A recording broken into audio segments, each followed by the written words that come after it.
this working properly? Yeah, okay, good.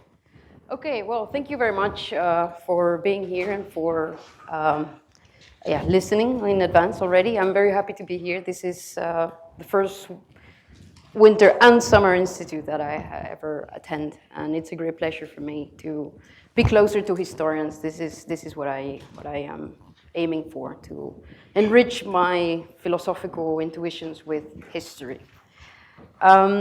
Okay, so this is a paper that I've been working on for a while. I had put it aside for a long while, and coming here was a reason to take it again. And this is my concern with understanding model failure. When I say model failure, this is coming from the multiple allegations that have been made about economics and macroeconomic models in particular to have failed and therefore causing the crisis, or at least not being able to deal with it. So this is more or less the main reason for why I started thinking about this whole idea of model failure. Failure, why do we care about it? Well, I don't think I need to convince you very much of why we should care about failure. The picture is a picture of Chernobyl, and there are many different cases in which we would like to understand what caused something. Here we go, back to causality, in order to hopefully prevent it. I'm still gonna give you a few arguments for why we should care about failure in science, and more specifically in models. So at least for reasons, failure in science can have dire effects, and if possible, we should be able to prevent them. That is already a very good reason by itself. It is part and parcel of scientific practice. That's something else. And at least from the philosophy of science point of view, if we are interested in understanding scientific practice, then failure being also part and parcel of scientific practice, then we should be able also to have a grasp on this. The third reason is scientists learn from failure too, right? So we get lessons from the many failures that are all over the place. And this is perhaps a little bit more controversial, but still interesting, I think, and a good position to defend if one thinks, depending on what one thinks philosophy of social science should do. Here I'm relying on Don Ross, who thinks that philosophy of social science should be a way to help us, or at least that the role of philosophy of social science should be to help in unifying the social sciences. And if we're going to defend that point of view, then knowing the weaknesses of each of the different sciences then might also be a good, understanding failure is also a good thing, right? So these are just 4 reasons, and I'm sure there are more, but I just want to start with making the case somehow explicit. That failure is important, and yet, in my view, I'm going to give you that in a minute, philosophy of science, and particularly of modeling, has tended to ignore the whole discussion of failure. So let me just state what I'm going to be doing here. I'm gonna go relatively slowly, given that I haven't submitted a paper, so I want to walk through the argument and see whether I can prompt some questions in the audience, despite the fact that you haven't read my paper yet. So what I will do is I will offer a view of the objectives of the philosophy of science as I see it in the last couple of decades when it comes to modeling. And I'll suggest that philosophers have been engaged in what I call a largely philosophical project. So philosophy of science has really been concerned with answering philosophical questions that are not necessarily the same kinds of questions that would be interesting for practitioners. And this somehow creates what I call the optimistic bias in the view that we give of philosophy of models. So here, this means that the interest is in success alone, and that's at the expense of exploring moral failure. Then I look at the work of a philosopher of science and of economics, MÄKI, who shares my concern of looking at model failure and who has, over the years, proposed an account of modeling. And he seems to be very satisfied with this account. And he basically says in this paper that more or less failure is already accounted for, that his account wouldn't have to do very much in order to account for failure. I am less optimistic, and I'll tell you why I am less optimistic. And then I'll propose a few elements, two elements that I think should be addressed in order to start understanding model failure.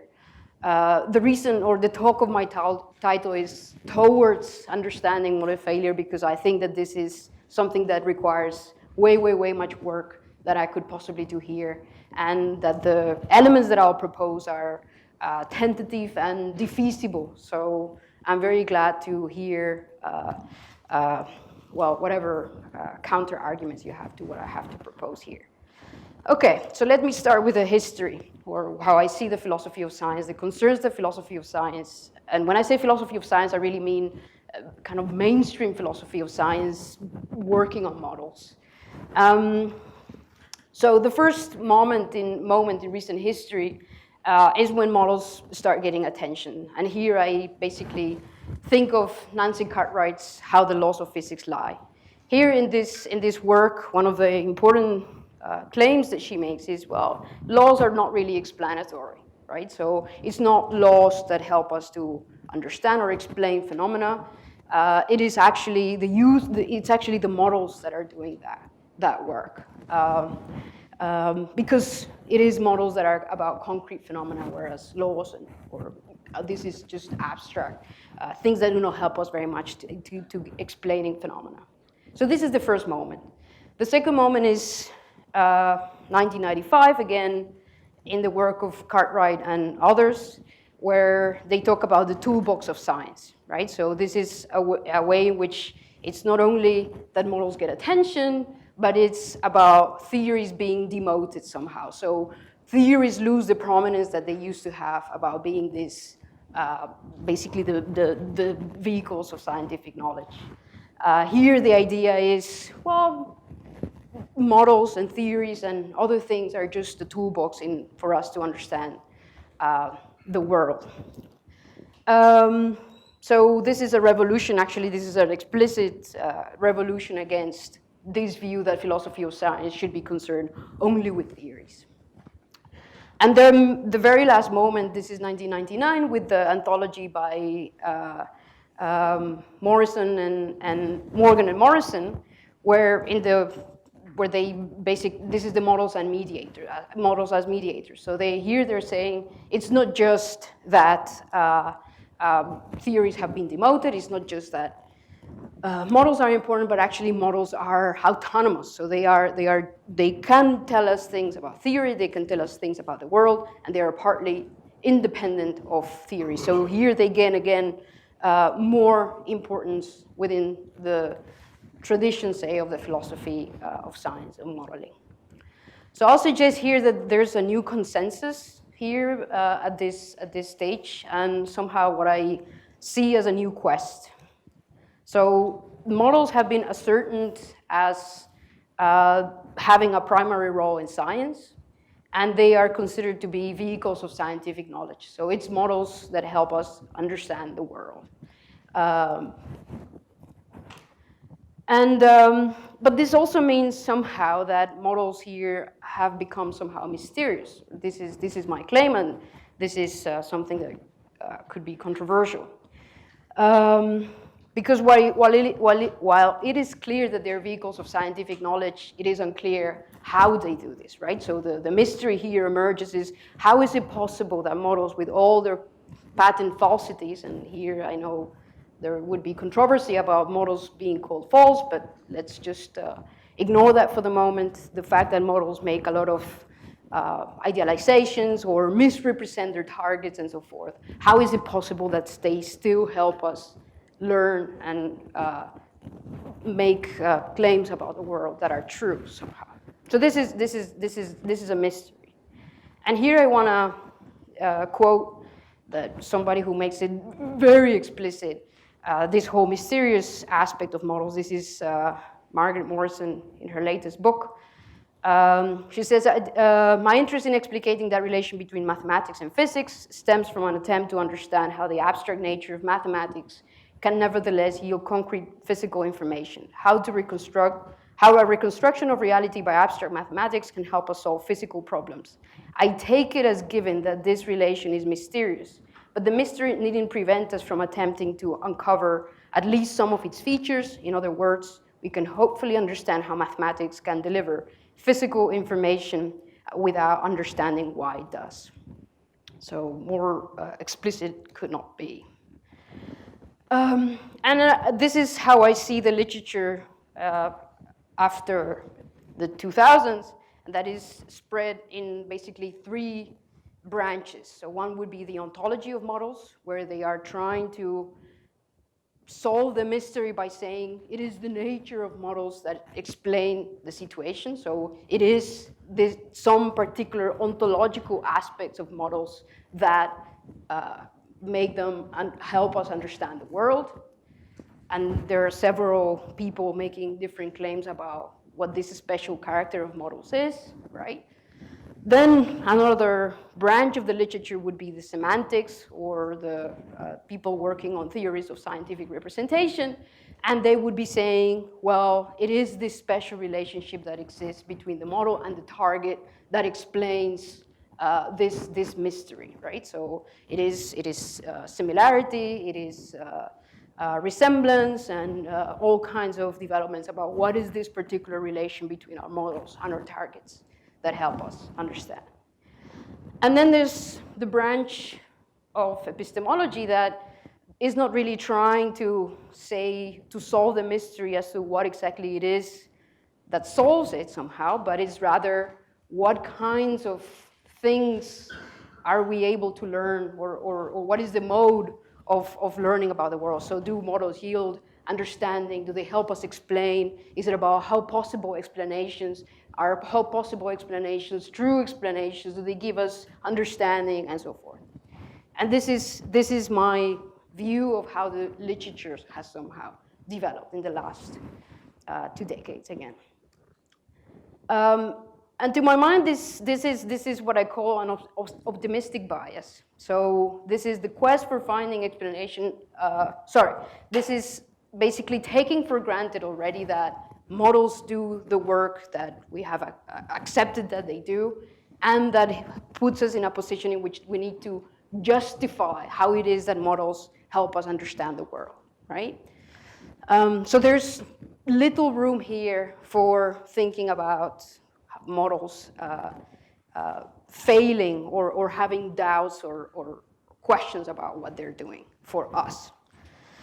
And here, well, there are of course, there are of course exceptions. So we could say that the work of Anna Alexandrova and Robert Northcote we could call them skeptics, because they say that models have this very heuristic role that was attributed to models before they were considered vehicles of scientific knowledge. But in general, this has been the view. And here I want to illustrate this again with a very explicit claim by Tilgrun and Janov, who has contributed quite a lot to the modeling literature.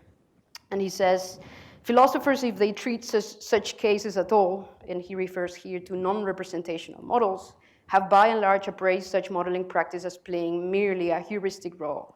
This heuristic justification is weak because success criteria for functions are unclear in the extreme.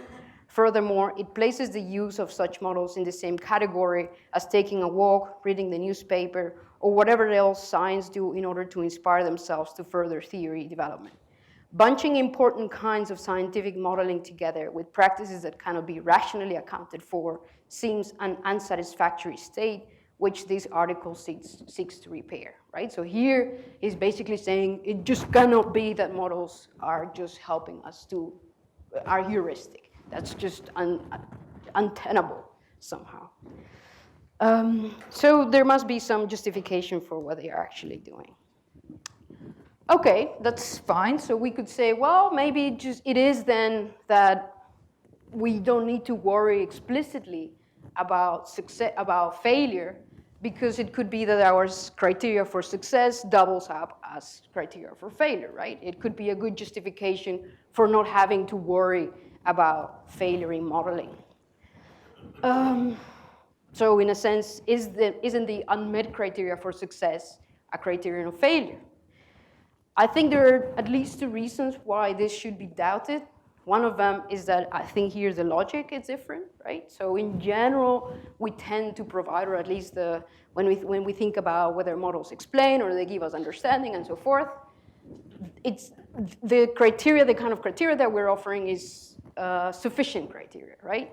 And basically, if we cannot find that criteria, that doesn't mean that there's failure, but rather there's just that we haven't met that criteria, but that doesn't mean that we cannot accomplish success in another way, right? So there's a different logic there. And there's also something that I've been thinking about, and this is just an intuition that I haven't really been able to develop fully, but there seems to me that failure seems to be something like expectation dependent, right? So in order to say that something has failed, we need to have a benchmark to which to compare, whereas success can come from having no expectations, or at least not making explicit those expectations, right? So these are two reasons that make me wonder or make me doubt that we could just simply use the lack of success criteria as criteria for failure. So there seems to be a need to look at failure explicitly. Okay. So let me take now MÄKI's position or his defense on model failure. Here I'm relying on one paper alone, but this is kind of work that he has also done over the years. But the most explicit work on failure is this paper, 2017.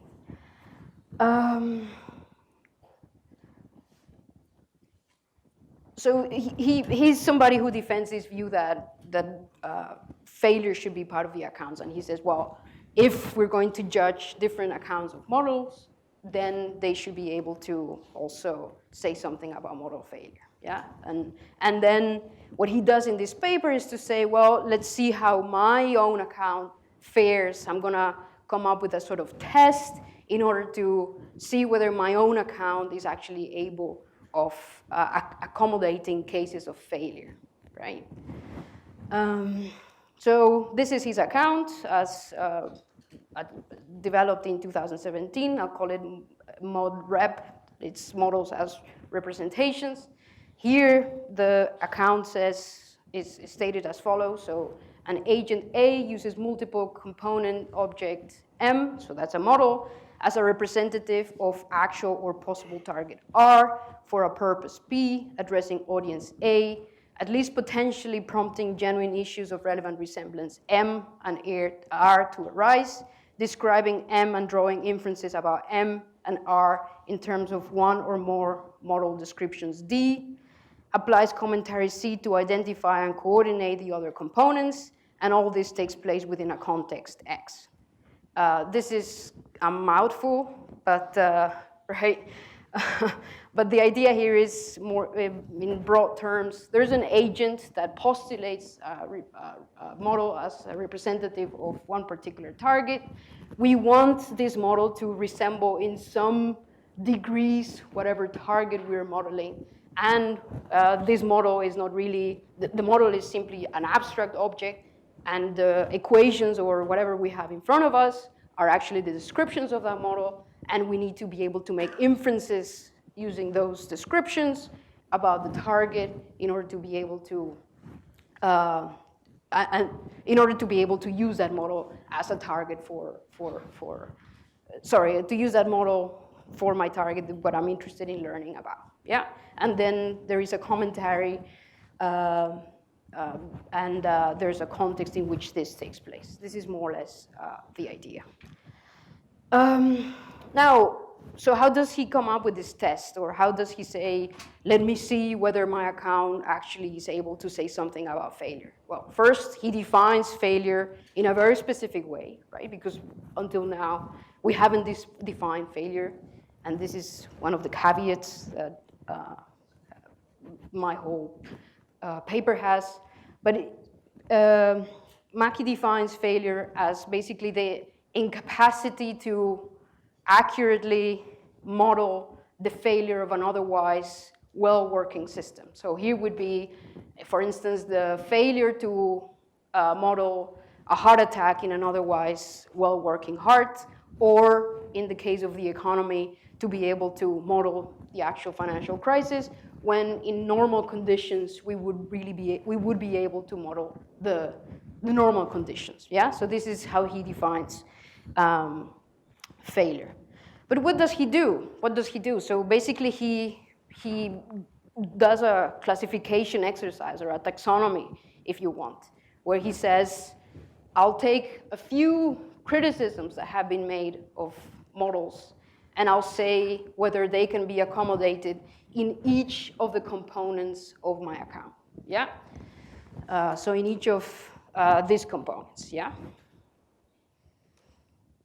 So I'll just take one of the examples to discuss here, just to show you more or less how he does this. So let's just focus on the example that he provides for a failure, a potential failure of a model caused or being by the agent, right? So where the agent is the source of the failure.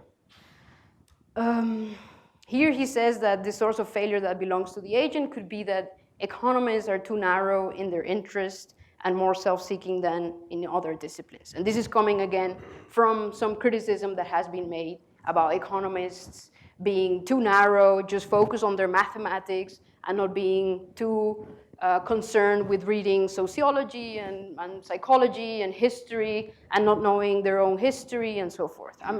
This is the quote that I just put it here for kind of evidential purposes, but I don't want to read it out loud because it will just simply take too long. So I hope you will have read a little bit in the meantime, but I'm just going to skip it. So basically here the idea is he would be saying it is this feature of economists of being too narrow-minded and too self-seeking that we can classify, or we can put as a failure of the agent in this account of models. There are several problems here. If we want to use this as a criterion for saying this might be a guide for understanding failure. If we use the narrow interest, self-seeking behavior of economists as potential sources of failure, then this basically makes model success a mystery, right? Because if we're going to say models fail because economists are too narrow-minded and self-seeking, then we would have to be able, what can we say about when models actually succeed? It is the same economist, the same narrow-minded economist who is also producing successful models, right? So it would be mysterious. So this kind of source doesn't really work as a criterion. And it isn't clear why these features would be relevant as criteria, right? So here he proposes this as some criterion. He says, well, it accommodates in my account, but he doesn't really give us reasons why these are criteria that would help us to understand failure. And this is, I guess, precisely the role of philosophy, to give reasons for why this should be the case. So it's not a test of the account. It is merely a classification of criticism, more or less precisely. And it is also the case that the categories in his own account are not really super well defined, such that we will be able to say, okay, this particular failure or this particular potential source of failure classifies neatly into the agent or the purpose or so on and so forth. Yeah. So these are the problems that I see here. How much time do I have? You have 32 minutes. Okay. So you can finish. Okay. Yeah. Thank you. Okay, so what do we do? So this is one of the reasons why perhaps I should have said this, but one of the reasons why I have picked MÄKI, besides addressing explicitly this whole idea of understanding model failure, is that he seems to be the most comprehensive in his account in terms of also including what I would call pragmatic aspects, right? So he's not just concerned with this epistemic ways of looking at models, but he introduces certain aspects that we could regard as pragmatic, and therefore should help us in dealing more easily with the practice. So in a sense, this is the best account that we have that could account for failure, in my view, because it's the most comprehensive, but this is probably also up for discussion. So how to begin understanding model failure? And here I would say, well, let's just start looking at the practice and see what we get. And here, what I've observed or what I've done is to look at two cases that I think are very telling and that are related in one way or another to the crisis. So, and I would here I would want to highlight two elements that I think are important. The first one is the identity of a model user, and by that identity I mean here the incentives that this model user might have. I'll explain that.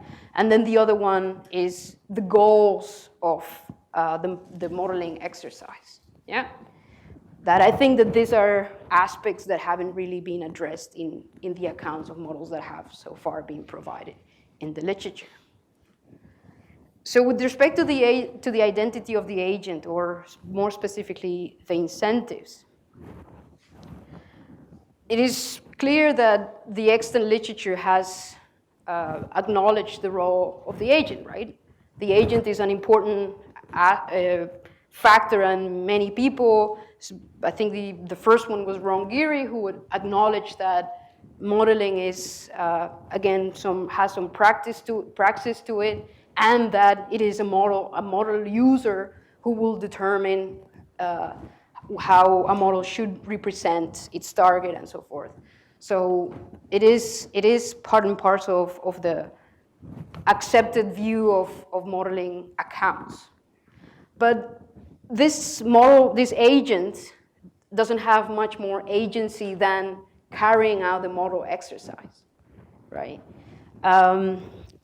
And I think there are areas in which looking at the incentives might be helpful. So here I'm going to give you an example of the credit rating industry, particularly risk measurement. So here I want to highlight two aspects that took place in the credit rating industry that had what I think is an impact on the incentives of financial analysts. The first one is that since the 1920s, it was actually the investors who would be paying these credit rating agencies. And this was a subscription system, so it would be the investors who would pay a monthly fee to the credit rating agencies for the service of having minimizing the informational asymmetry that might be going on in financial markets. But there were several developments. One of them was that the products that were or the securities that were being produced were more and more complex. The industry was growing larger and larger, and basically the whole subscription system was no more sustainable from a financial point of view for credit rating agencies. So this is a moment in which the banks, who are the issuers of securities, start paying the credit rating agencies. So this is one thing. The client changed from being the investor to the bank. And something that is also happened is, for instance, Moody's, that was one of the two important rating agencies before the 90s. Now it's Standard & Poor's, Moody's, and Fitch.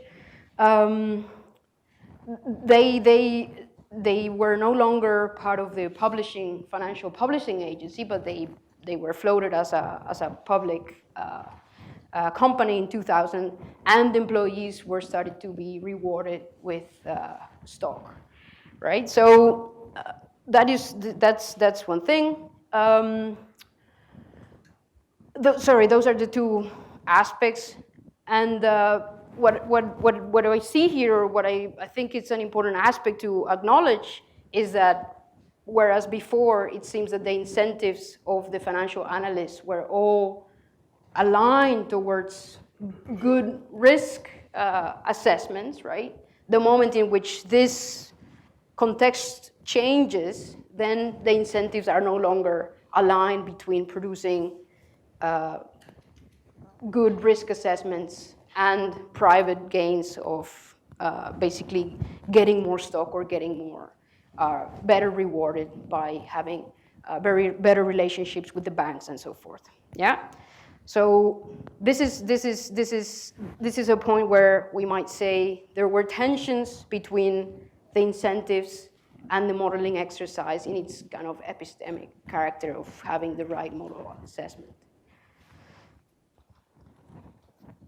So here we might say, well, if we were to follow MÄKI's account or MÄKI's account of modeling, it might lead us to think that it was only the failure to include default correlations at a macroeconomic level, but I would say that this is incomplete. So if we look at, again, MÄKI in his account, there is no space for this diversity of incentives in the agent, right? The agent here just plays the role of carrying out the modeling exercise and fulfilling whatever epistemic purpose the model is supposed to fulfill.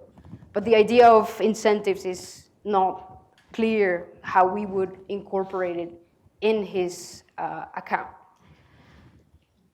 So here I would like to say that a preliminary and again surely defeasible criterion for model failure could then be that models whose users have clashing incentives are more likely to fail.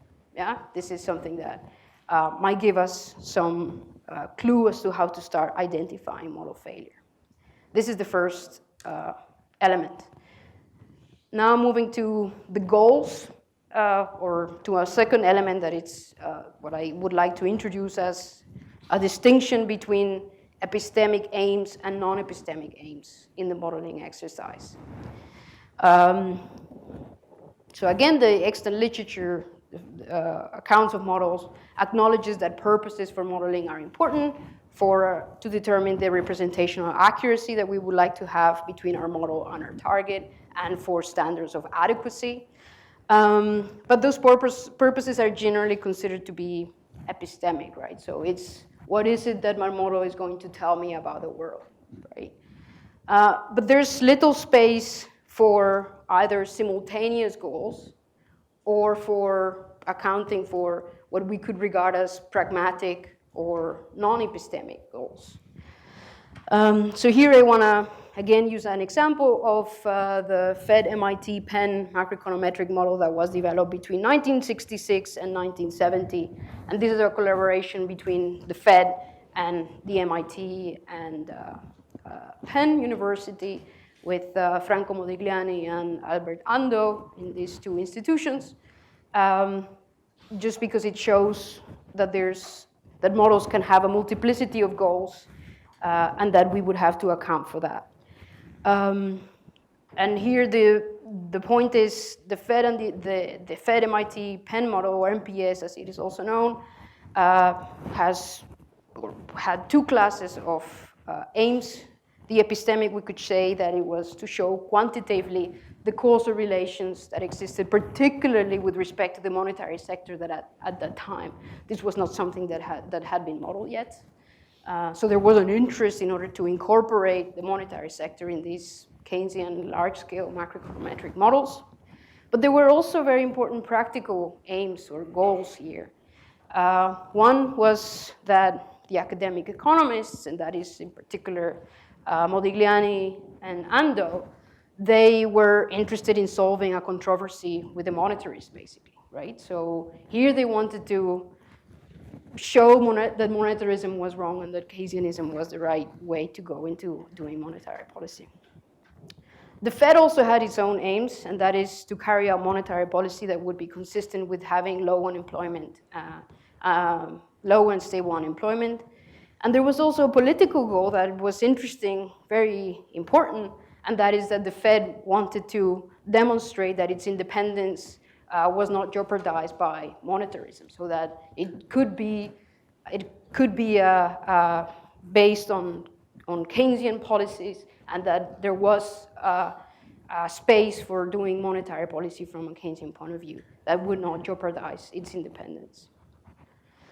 So again, if we go back to MÄKI's account, we can say that I think it just gives precedence to the epistemic purpose. So models as representational tools that will help us to understand some aspect or represent the world, but in terms of how much it resembles a target, but it doesn't, again, leave space for pursuing multiple aims with a model, or maybe even consider that those different goals might have different standards or different ways in which we would like to assess those goals.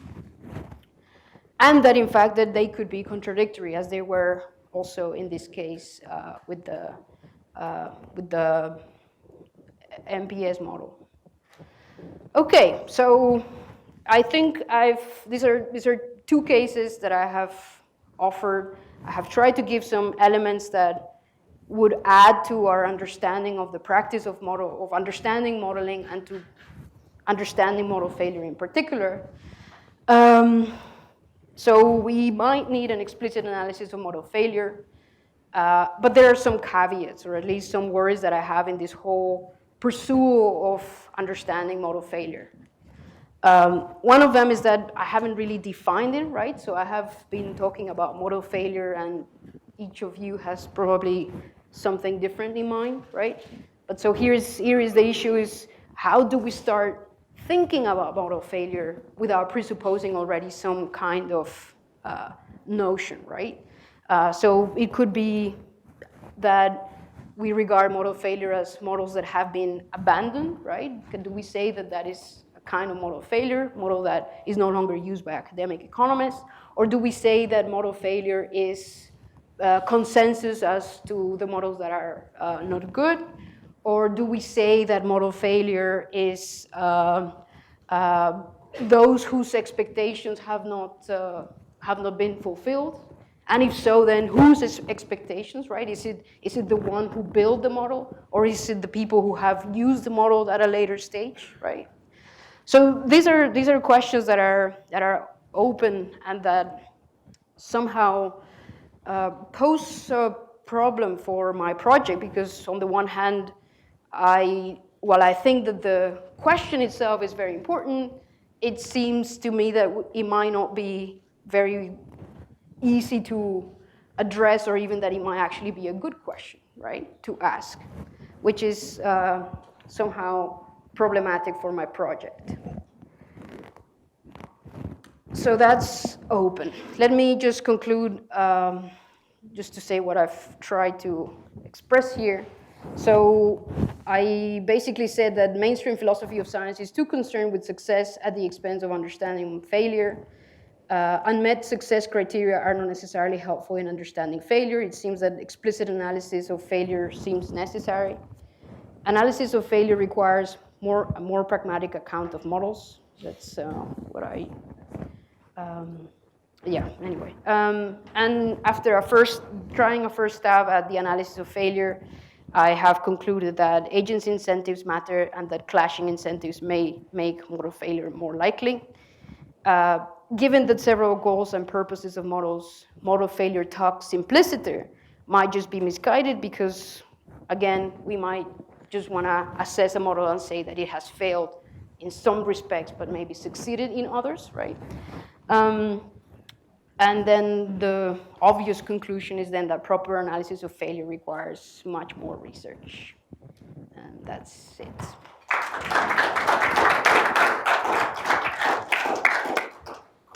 Carlos, why don't you start there? Oh, sure.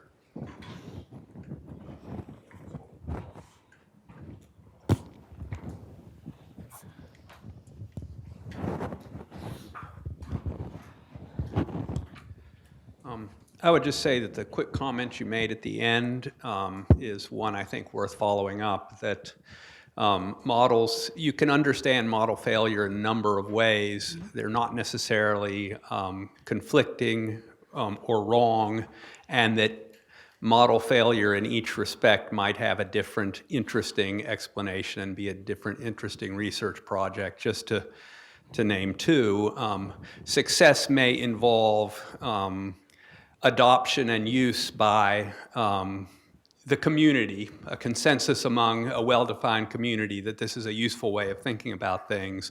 And success might also entail the ability to achieve certain stated goals. There are instances in the history of economics where models or approaches or techniques have succeeded on one dimension and failed on the other, and both of those things are well worth explaining. Thank you.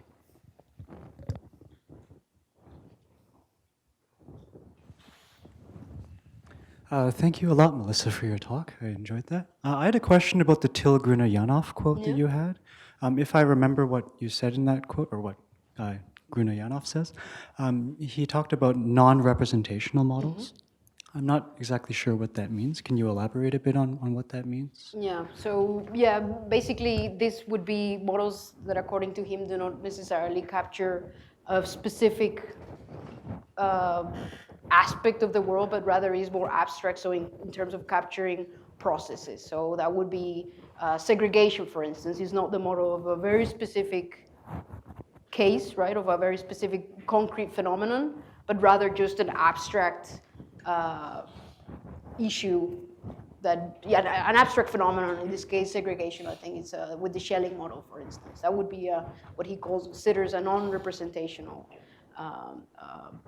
models. And the interest there is just to say, well, we don't need to represent, right, we don't need representational models, and this relationship between the model and the target need not be so knit up together, or that there doesn't have to be so much resemblance or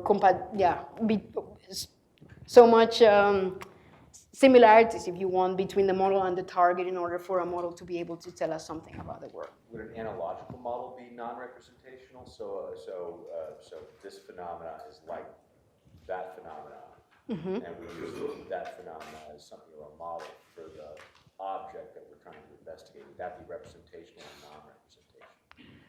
I'm trying to think of an example. Yeah, I'm not sure. So,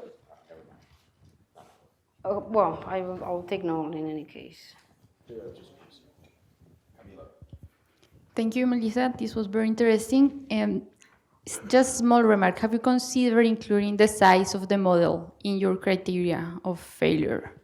Sorry, can you repeat again? Have you considered including the size of the model Yeah. in your criteria? Because we may judge models with different sizes in different ways. And including that may give you some light in then constructing a criteria for failure. I think the more general question is if we consider the size of the model, Yeah. we can come up with different criteria for failure. But so the size of the model, you mean kind of in terms of the number of equations that they have? Okay. Well, I mean, this was certainly their thinking, the people who were doing these large-scale macroeconometric models. Their thinking was really, we need to capture every single possible relation such that we really get to capture the causal structure of the economy, right? And this was their thinking. Whether that, I'm not sure how that would be something that would play a role in the idea of failure. Do you have something in mind? Yeah, because the aim is not the same. So the criteria for failure may change as well. Okay, so size being, okay. So size being determined by the purpose. Yeah. Yeah, okay. Yeah, thank you. Yeah, In your discussion, you seem to take the models, or treat the models as given things.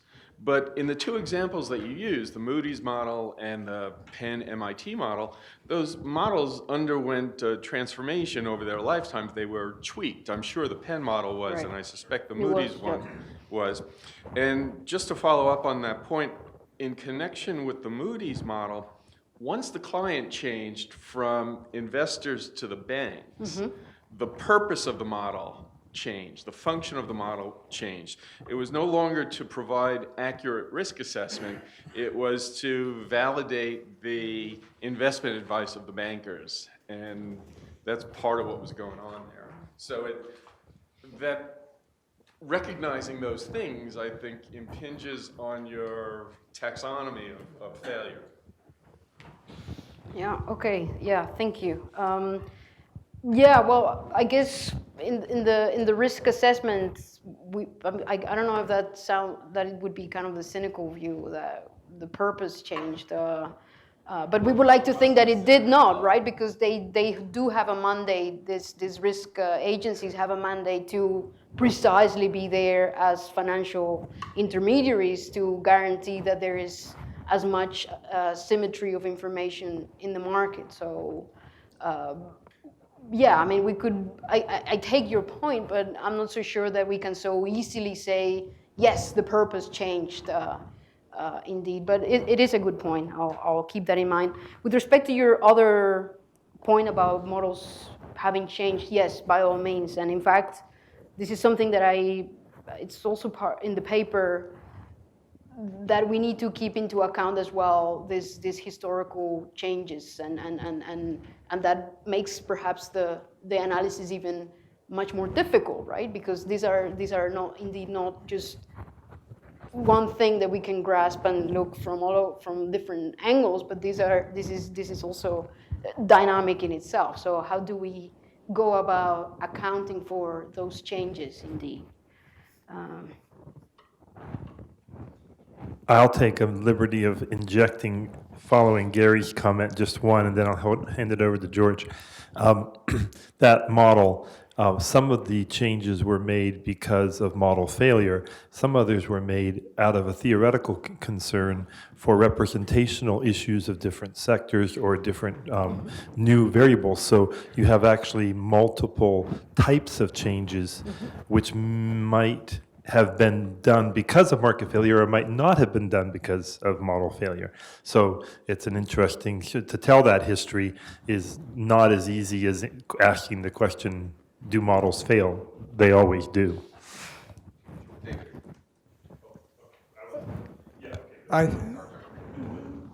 The example of the rating agency's failure is just wonderful. I think that's something really to focus on. The problem, though, is that the literature writes without knowledge of the historical record. And I say that with some confidence because the historical record is not where any sentient human would think it is. The ratings came into regulation with banking insurance. That's where the FDIC was formed. And so a sensible person would think that the historical records is at the National Archives, right? I guess, no, they're George Mason. No, it's before Buchanan showed up. And it's in the Clark Warburton Archives. And there's a long story why that is so. But if you look at the historical record, that one discovers that the contract that the FDIC/National Bureau made with the rating agencies was precluded them from publishing individual rankings. They could only come out as some sort of a composite. Now, before the use and regulations, there was a Columbia dissertation by Gilbert Harold, which published a small number of ratings for each of the four agencies. This is before Standard and Poor's merged. And there is a humongous difference in the ratings. And so it's just you kind of look at them and tell there's a difference, or you can do something fancy and say, yeah, there's a difference. And so what Harold did was to suppose the let's use the worst the worst rating is our prudential rating. And so this is in the era where they were everything was supposed to be kosher. No. There was bias, and the bias comes in, I think, or this is what we think. The bias comes in because clients were talking to the agencies. And everybody in experimental economics knows that if you allow talk, the cooperation, the equilibria changes. So you've got a cooperative equilibrium between the bankers and the agencies, and so this is going to put in the biasing stuff. And so there's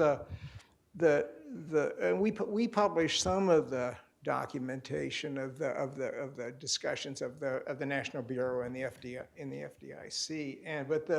But the larger point is the archival history of this episode is in George Mason University in the Clark Warburton papers. And so people who've written on this episode just aren't aware of this because it's crazy. Why would George Mason have what the National Archives ought to have? Oh, okay, well, it does. And so that the idea that at one time these were clean and then they became, then filthy commerce got in the way. No, they were always dirty. And that the bias just took on different forms. And so I think that there's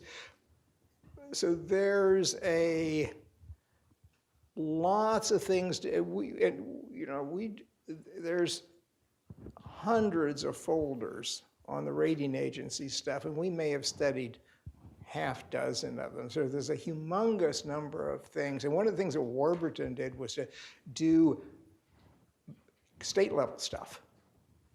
And so there's all sorts of historical records on what's going on in the ratings, and because it all comes because the Congress didn't go with Chicago banking plan. They came with deposit insurance, right? This is where deposit insurance comes in, and the question is, okay, what do we want to insure? Well, we want to insure prudent investments, not speculative investments. What does that mean? Highly rated securities, right? So that's where that comes in, and this sort of the sort of goofball fact that George Mason has the archival records of the government is just what? But it's true. And so I think and you're close to George Mason, so come up and visit us. Thank you so much for that. Thank you very much. This was wonderful. And will you have a paper to share with us at some point? I'd love to see this paper. Thank you. I'm not sure if you're giving a different answer to the same question or asking a different question. The question you put before us is, why do models fail? But the exploration it really concerns, why do modelers fail, not models fail? And that's an interesting insight. I'm fully on board. But that's about the art and craft of that's about the limitations of art and craft. It's about bias. It's about interests. It's about what modelers do with models. It's not so much about the models themselves. Mm-hmm. So I don't know if that's a conflation that you need to clean up, or if I just didn't understand exactly what you're trying to do here. Because I think that they're really distinct questions, though clearly interrelated. Yeah, thank you so much for that. Yeah, this is something that I haven't made explicit, but I think that, in a sense, to talk about. My talk was called modeling failure, right? Here it is model, but this is probably something that I should have corrected, because my point of view, or something that I want to defend, and that's what leads me to trying to argue that we need a pragmatic account of modeling, is in fact that we cannot separate these two things, right? That models by themselves don't do anything, right? If we put a model, we build a model, or an economist builds a model and doesn't use it or anything, it's just sitting there, right? There's nothing going on with it. So what I'm interested in is to expand somehow the unit of analysis such that the modeling exercise is really also about these agents doing the modeling. I don't know if that is helpful, but definitely this is my bad for not having made that explicit at the beginning. But thank you for that. I'm actually going to give us some instructions for lunch so that we can go to lunch and we can continue this conversation as we go, because we're just a minute or two from lunch. There's a buffet lunch out on the table that we had the snacks on. If you wish to go outside, which is an interest that you might have given our current situation underground, you can go, or almost underground, you can go out the door and to the left, and there might be seating over in the business school area that some of you probably came through. Or if you go out the front door, or else go out the side door and turn right, go around. On this side of the building over here is the bookstore, which has a seating area out in front of it, which may be available for lunch. Melissa was going to check out the available seating, so you might consult with her if you're heading outdoors, which is the best direction to go. But we figured people might want to go outside. You are in Arizona. It's a 70-degree day, nice time. But this space is also quite available to you to sit and eat as well. And I don't have any other announcements at this time other than, yeah.